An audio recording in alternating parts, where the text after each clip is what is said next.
सभी विद्यार्थियों का एसवी चिल्ड्रन एकेडमी रावला मंडी के ऑनलाइन प्लेटफॉर्म पर स्वागत है।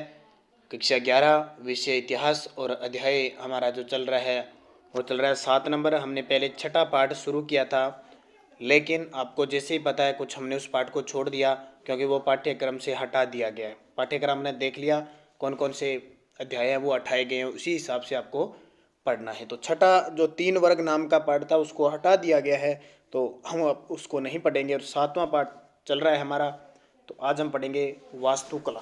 किसके बारे में? वास्तुकला के बारे में पढ़ेंगे, जिसमें विस्तृत चर्चा हमारी होगी। तो देखिए 15वीं शताब्दी में वास्तुकला होती क्या है। सबसे पहले तो आपको देखें, आपने बहुत सारे मंदिर है, इमारत है या कोई वस्तु है उस पे मोती वगैरह लगे हुए या जैसे कांच वगैरह लगे हुए या अच्छे अच्छे डिजाइनों से दीवारों पे चित्र वगैरह बनाते हुए या अच्छी डिजाइन से, जैसे ये महल बना दिया, इसके अंदर ये बना दिया, इधर से अलग गेट वगैरह बना दिए, झरोखे वगैरह बना दिए, वो सारी क्या आती है? वास्तुकला के अंदर आती है। तो देखिए 15वीं शताब्दी में रोम नगर भव्य रूप से पुनर्जीवित हो उठा। रोम मैंने आपको बता दिया इटली बहुत बड़ा साम्राज्य था, आज सिर्फ इटली की राजधानी रोम।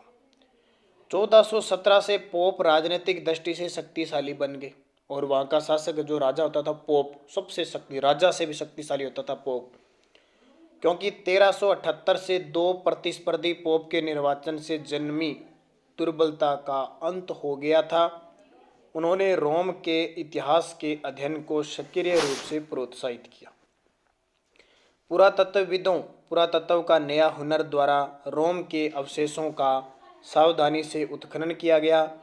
इसने वास्तुकला की एक नई शैली को प्रोत्साहित किया जो वास्तव में रोम साम्राज्य कालीन शैली का पुनरुद्धार थी, जिसे अब शास्त्रीय शैली कहा गया।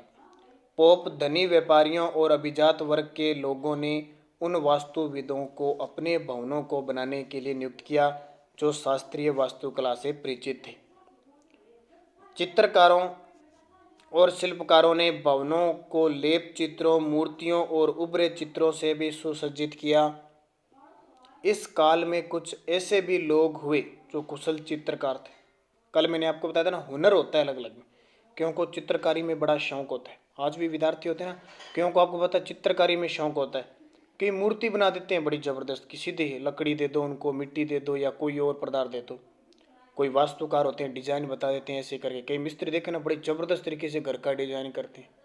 कई मिस्त्री घर बनाते हैं लेकिन उनको इतना तरीका नहीं होता, उनको कहते हैं ना यहाँ अलमारी बनानी तो वहाँ बनाएंगे, यहाँ से करना है। अरे कोई अच्छा होगा ना, पूरा निपुण होगा, वो बता देगा यहाँ आपको ये बनाने से आपको फायदा होगा, ये बनाने से फायदा। ये एक कुशल होता है। जैसे आप भी देख लो, आप 10वीं क्लास में थे, बहुत सारे विद्यार्थी आप में से थे, उनको गणित अच्छी लगती थी, क्योंकि विज्ञान अच्छी लगती थी, क्योंकि सामाजिक अच्छी लगती थी, क्यों को पंजाबी पढ़नी या संस्कृत पढ़नी अच्छी लगती थी। वो अलग अलग हुनर होता है, अलग अलग सिस्टम होता है, उसी हिसाब से ही काम लिया जाता है। हर एक व्यक्ति में सारी कला नहीं होती, एक एक कला तो जरूरी होती है। ठीक है, क्यों को पढ़ाने की बड़ी कला होती है, क्यों को खेत में काम करने की कला होती है, क्यों को मिस्त्री हो गया, क्यों को पेंटर बनने का शौक होता है। कई ट्रैक्टर वगैरह उनके काम करने के बड़े शौक, ट्रैक्टर चलाने के, परिवहन के साधन चलाने में माहिर होते हैं, बड़े बड़े ट्रक चला लेते हैं। ठीक है, तो वो एक सिस्टम बना हुआ, उस सिस्टम के तहत काम में लिया जाता है, उसी प्रकार से काम में आते हैं सारी चीज़ें। इस काल में कुछ ऐसे लोग भी हुए जो कुशल चित्रकार, मूर्तिकार और वास्तुकार सभी कुछ थे। इसका सबसे श्रेष्ठ उदाहरण माइकल एंजेलो बुआनारोती है, जिन्होंने पोप के सिस्टन चैपल की भीतरी छत में लेप चित्र द पाइटा नामक प्रतिमा और सेंट पीटर गिरजे के गुंबद का डिजाइन बनाया। ठीक है, ये देख सकते हो रोम के भवनों की विशेषता कितने जबरदस्त तरीके से। ये देखिए, ये कलाकृतियाँ देखो, ये ऊपर वाली, ये गेट वाली, ये देखो।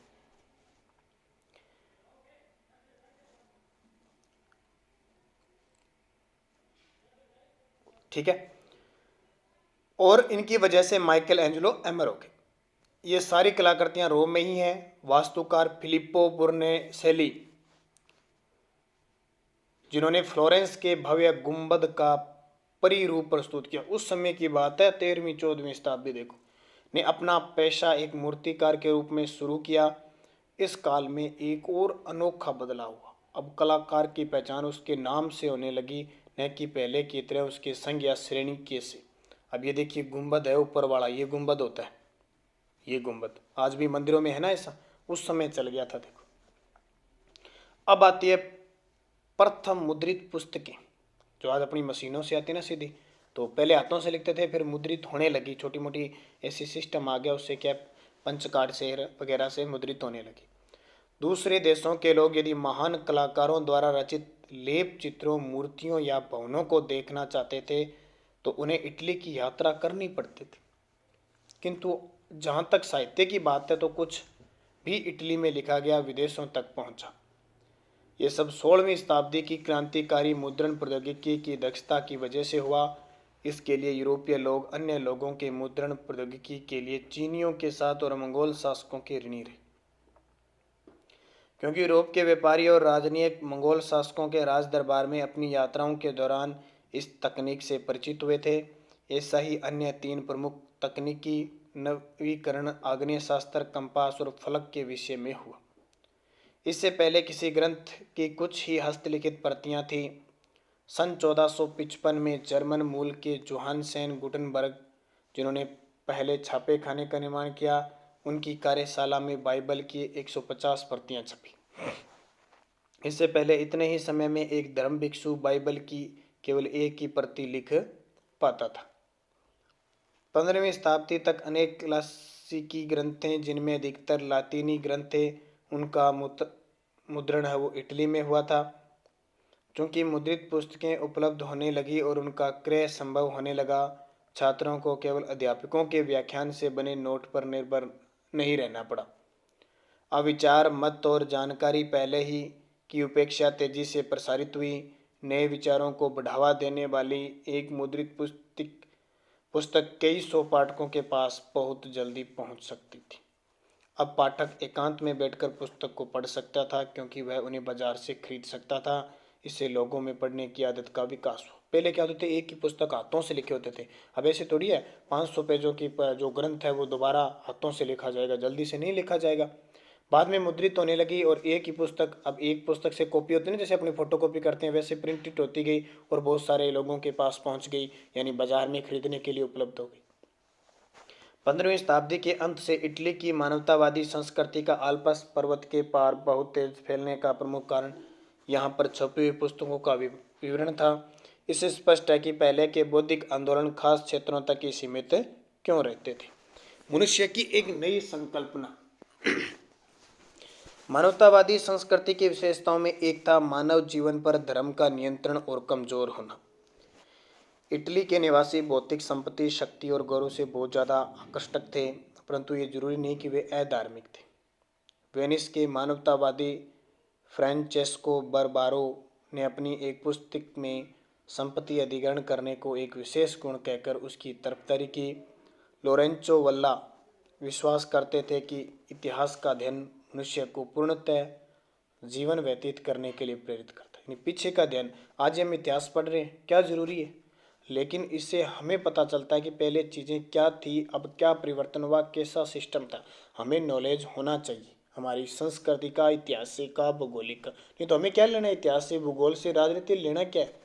लेकिन एक शिक्षा का नज़रिया देखें तो हमें इस प्रकार का ज्ञान होना चाहिए भी पहले मनुष्य की कैसे प्रवृत्ति थी, आज कैसी प्रवृत्ति होगी। इसलिए हम ये चीज़ें पढ़ें। तो ये विश्व का इतिहास है, आपकी 11वीं क्लास में क्या करेगा, क्या करना है, लेकिन फिर भी प्रवृत्ति।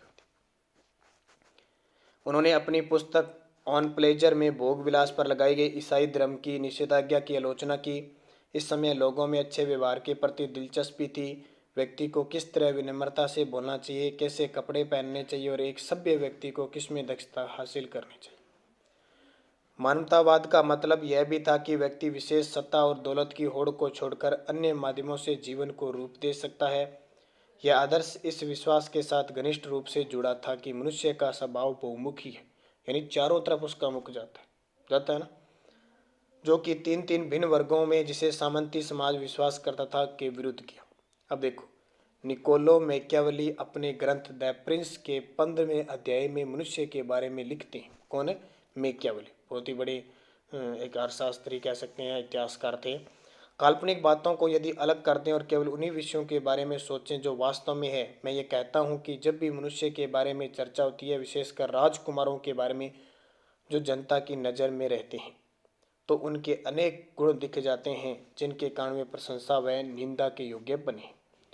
उदाहरण के लिए कुछ को दानी माना जाता है और कुछ को कंजूस। बहुत होते हैं ना, कई दान करने वाले तो खुले दिल के होते हैं और कई कंजूस होते हैं, आज भी होते हैं। कुछ लोगों को हितैषी माना जाता है। बहुतों कई लोग तो आपने देखे होंगे, बहुत सारा पैसा होता है फिर भी वो पैसा होने के बावजूद 1 रुपया नहीं खर्च करते। और कई ऐसे होते हैं जिनके पास न होने के बावजूद भी वो खाने पीने में या कोई चीज़ वस्तु लेनी है तो वो मना नहीं करते। जो अन्य को लोभी कहा जाता है, कुछ निर्दयी और कुछ दयालु होते। एक व्यक्ति अविश्वसनीय और दूसरा विश्वसनीय। एक व्यक्ति पौरुषहीन और दूसरा कायर। दूसरा खूंखार और एक साहसी। एक व्यक्ति शिष्ट, दूसरा घमंडी। एक व्यक्ति कामुक और दूसरा पवित्र। एक निष्कपट, दूसरा चालाक। एक अड़ियल, दूसरा लचीला। एक गंभीर, दूसरा छिछोरा। एक धार्मिक, दूसरा संदेही। 2 प्रकार मनुष्य होते हैं। अगर एक धार्मिक होगा तो दूसरा संदेही जरूर होगा, विश्वास नहीं करेगा। एक घमंडी होगा तो एक शिष्ट व्यक्ति होता है।